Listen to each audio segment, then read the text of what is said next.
Chapter 6, After Image. If there's one thing he can still count on in his mess of a life, it's that Sherlock Holmes will never fail to surprise. The remainder of May passes by while Sherlock is still away in the States. Greg begins to make a point of briefly contacting him once every other day or so, and eventually the conversations are being initiated from both sides. Greg's amused to see how the subject of Sherlock's ill humor changes as the weeks turn over. Soon, complaints about the intense heat taper off and take a back seat to emphatic condemnations of Tampa's bloodthirsty mosquito population. "You must be too sweet," Greg jokes in a reply message, but Sherlock is not amused. In the next week, physical complaints disappear from the texts entirely, replaced by angry tirades on the subject of tea and the lack of proper biscuits. A few more days pass, and then Sherlock sends a long string of messages that loudly lights up Greg's phone late at night. As it happens, it interrupts him and Nadia at a fairly crucial moment. They may be on the rocks still, but they've both been trying to make it better, and he's only human anyway. "I'm not stopping," Nadia pants when he flinches beneath her at another loud notification noise. "Don't want you to stop," he tells her. "Ugh, dear." Yet again, a beep intrudes on their peace. This makes 4 now. Could he be in trouble? Greg hesitates, stuttering in the rhythm they've set, and Nadia lets out a tiny whine in protest. "Probably not, but what if?" His imagination throws up a vivid and too plausible scenario in which Sherlock fails to get a reply from Greg to talk him out of some risky or thoughtless action. Given a choice, Greg would much rather take a moment to respond now than be blindsided by a ripple during sex. "Fucking hell," he grunts at the 5th beep. He twitches his fingers in a silent prompt where they clutch at her sweetly cushioned hips.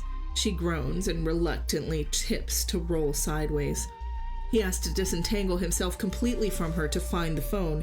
In their unplanned, impulsive scramble to reach the bed, one of them has knocked it to the floor. Once he has it in hand, he levers his center of gravity back onto the mattress, shivering a little at the sensation of fast-cooling sweat on his chest. They've kept the room quite dark tonight, and he has to squint for long seconds before he can focus enough to skim the series of texts. It's not a plea for advice or assistance after all, just a rant. Something about the unutterable ignorance and gluttony of American culture. Apparently it's a holiday week there, and Sherlock has witnessed some sort of unseemly celebratory behavior. Clearly, he's also adjusted to life in Tampa enough to completely forget the time difference. "Emergency?"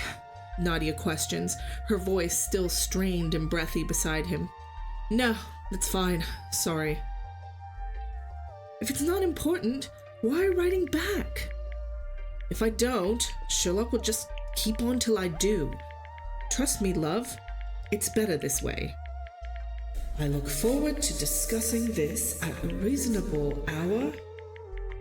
"He's that genius of yours, the one you're spending all your free time looking after?" "Unavailable right now. Good night, Sherlock." "Yeah, sorry. He's overseas, and I'm sure he hasn't given a thought to how late it is." Pressing send, he stretches to place the mobile on the bedside table, then rolls over to face her. "He shouldn't bother us again. Where were we?" Let's see," Nadia purrs, pulling his hand to show where she wants him, and he gladly obeys her direction.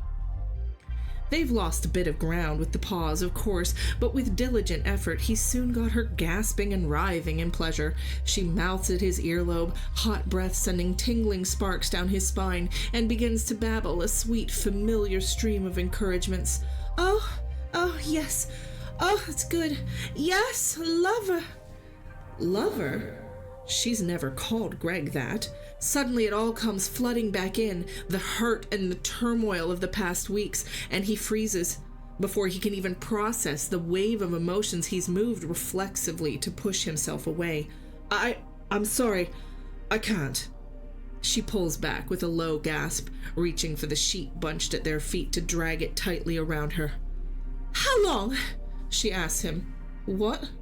How long am I to be punished? Where's the line, Greg?" He'd thought that he could do this without thinking too much. He'd hoped that giving in to desire would be a comfort for them both, would help to bring them closer, but now he feels betrayed all over again. With a sigh, he sits up, swinging his legs over the edge of the bed, and frowns into the darkness. "Oh, so you're gonna go sleep downstairs again now? Put yourself between the stairs and the door, like you're worried I'll sneak away?" Leaving the room does sound like a better idea, now that she's brought it up. "What else should I do, Nadja? I won't ask you to give up the bed, for God's sake." Standing, he begins searching for his discarded boxer shorts on the floor, and moves to gather up his phone and pillow. "You can take the bed. I don't care. You know I'm not going anywhere. I haven't been out at all besides work in 7 weeks now. Iris and Libby think they've done something to piss me off. They're starting to ask questions. I'm tired of feeling like a prisoner in my own home, Greg. I hate it too. Do you think I wanted this? Any of this? I'm not exactly stopping you, am I? You offered to stay home. You made that decision. And yes, we both know it's to my benefit. But if I say fine, do what you like, well, where does that leave me? What do I believe, dear? I can't stand treating you like a suspect. Fucking hurts. But I don't know how to trust you. It was a mistake, and it's done with, and I'm sorry. What more can I do?" He stands beside the bed, clutching the pillow tight against his heart as if it can soothe the pain that flares within. "I don't know," he confesses after a long silence. "I don't think there's an answer yet." The problem is, there's not much more she can do, is there? In the end, Greg will simply have to forgive and forget, train himself to step lightly around the gaping breach in his trust. He doesn't think he's ready for that kind of fancy footwork. "How did you do it, Nadja?" he whispers, stepping forwards to kneel at the edge of their bed. "What?" "I broke your trust 8 years ago. I hurt you. How did you find it in yourself to forgive me?" Greg's throat is tight around the question. That had been different, so different, but if he could just understand. She's quiet. He focuses on his own unsteady breathing as he senses her shifting in the dark.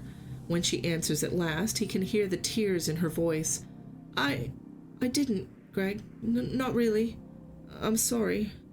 It's like a kick to the chest. A wounded, raw sound escapes him before he can stifle it. "My fault. It really is. All my fault."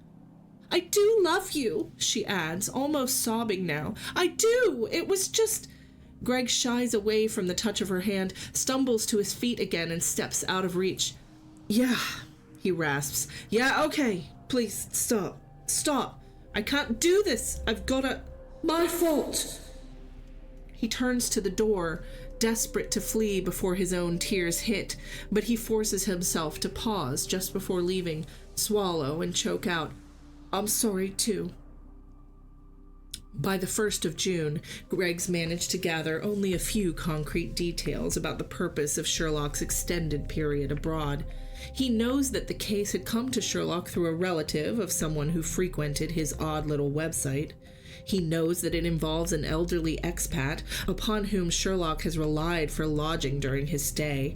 As far as Greg can tell, the subject of the investigation has been in prison awaiting trial, and Sherlock has been obligated to stay through the entirety of the legal proceedings. This fact has no doubt contributed to the increasing profusion of text messages exchanged between them. Sherlock never had handled boredom all that well. Even though he's accepted his role as Sherlock's long-distance outlet for impatience and frustration, and even welcomed it, at the least it's surely a kindness to the poor woman who's been housing the irascible genius. He's a bit surprised by the text that wakes him on the sofa at 2 o'clock on Monday morning. "Meet me at my building at 1 o'clock this afternoon. S.H." It seems a bit of a presumptuous demand, really. Greg could have a case on, or other plans. It would have been nice to be asked if he was free to meet. and it may turn out not to be a sociable request after all, but filtered through Greg's years of experience in Sherlock translation, it certainly seems as if he's asking for Greg's company to welcome him home. This coming from the man who'd so violently opposed the very notion that he and Lestrade could be termed friends? Luckily for Sherlock, the case Greg's team is currently handling is nothing much out of the ordinary. There's plentiful evidence to indicate that the victim has been murdered by his cheating spouse. It's just a matter of tracking her down and bringing her in at this point, and Greg's more than happy to leave that work to Sergeants Donovan and Pritchard. While serious, cases of this description, and its opposite arrangement, cuckold as killer, are so commonplace that nobody in homicide so much as bats an eyelash. Greg knows that he once felt the same. It sours his stomach to think of that now. The day has been warm and dry so far, which is a nice change. Greg's left the yard with plenty of time to spare, so he decides to take the tube to Bond Street and make the walk north and east from there to his destination. Just as he comes within range of the building, Sherlock's cab pulls up from the opposite direction. "Ah, perfect timing, Lestrade," calls Sherlock, stepping around to the back of the vehicle as the cabbie pops open the boot. He rapidly unloads his luggage, as well as 2 large parcels. He sets these at the curb and indicates them with the tip of his head. "Here, you should be able to handle these well enough." "Cheeky of you," Greg says, crossing his arms. "You called me up here to be your porter?" Sherlock throws him a disparaging glance. "Would you rather wait here and watch while I make 2 trips? Come on, hurry up." Pompous ass, he thinks without heat, squatting to lift the packages and situate them in his arms. "Welcome home, I suppose." As it turns out, the 2 boxes aren't too terribly heavy, but they're bulky enough to make an awkward load. The brightly colored American postage labels are all Greg can see when he tries to check his footing. He stumbles a few times on his way up the 3 flights of stairs. At the top, the door to 302 stands open and waiting for him to stagger through.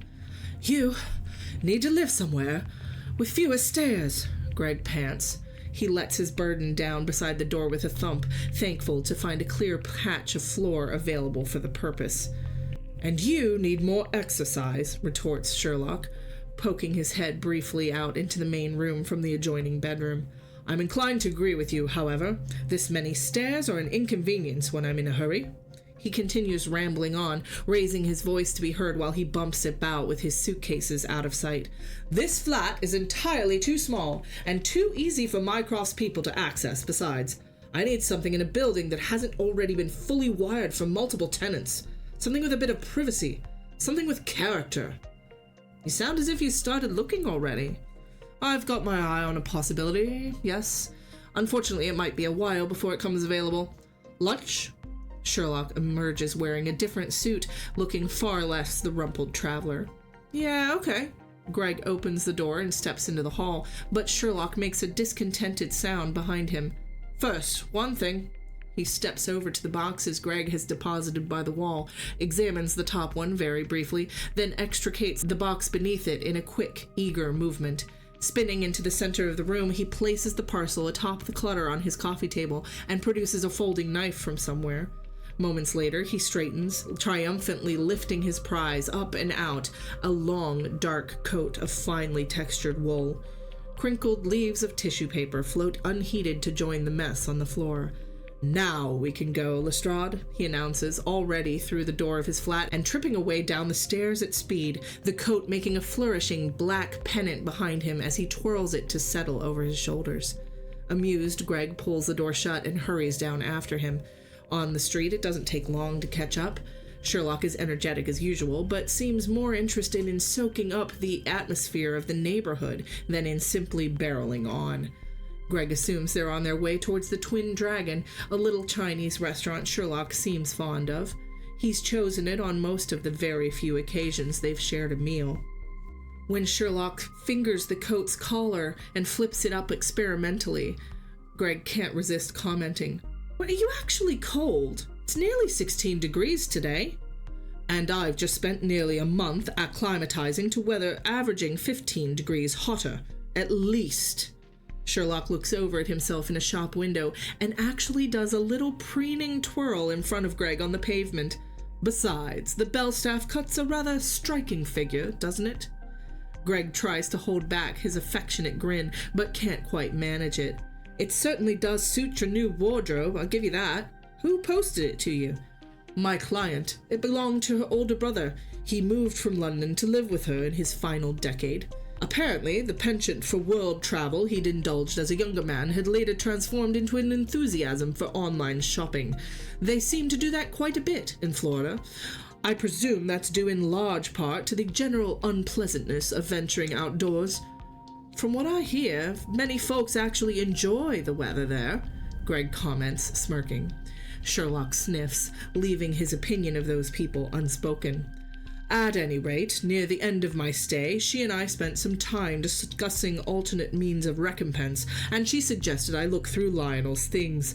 The man had collected all sorts of interesting items in his travels, and had fair taste in terms of apparel, at least in classic pieces like this.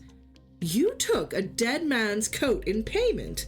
Hardly his. He never wore it, not in Tampa. He'd bought it online. It still had tags on. And don't look at me like that, Lestrade. It's not as if I took his suits. Well, that's something at least. They were terribly dated, and his tailoring was all wrong for me, Sherlock states, under his breath, as he walks beneath the jingling bells at the restaurant door. It takes Greg a second to spur his feet to follow, with a stunned, coughing laugh at the man's audacity. If there's one thing he can still count on in his mess of a life, it's that Sherlock Holmes will never fail to surprise.